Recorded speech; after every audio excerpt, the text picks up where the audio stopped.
Smithsonian Anacostia Community Museum presents the following audio interview with Kenny Carroll, Disconnection.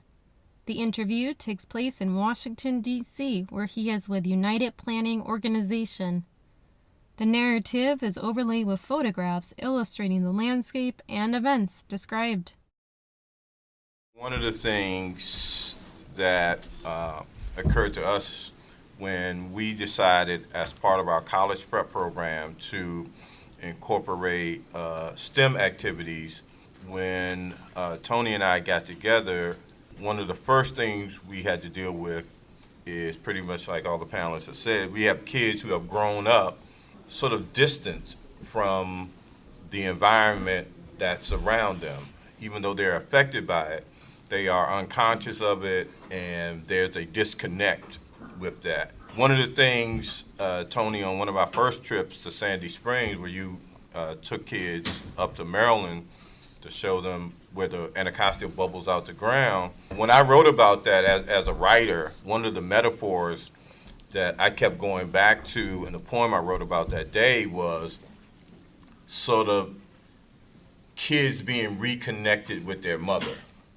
right? Because the day you had the kids out there, you know, you had some kids who were completely sort of distant, stood in a corner under an umbrella. Mr. Carroll, when are we going home? And then you had people like Z and Crystal and them who were just running through the woods screaming like they had been reunited, right, with an old relative. And I think there's a cultural shift that has taken place, and, you know, the video games and the being in the house and being away from nature is only the symptoms of that. But what we had when I came up, I had a family. I can go back to my grandparents who, had land in Upper Marlboro. And even for my family who lived in D.C., my grandmother was on 9th and Kennedy, but she had a garden in her yard. She planted flowers, and we were expected to be out there on our hands and knees with the earth, right?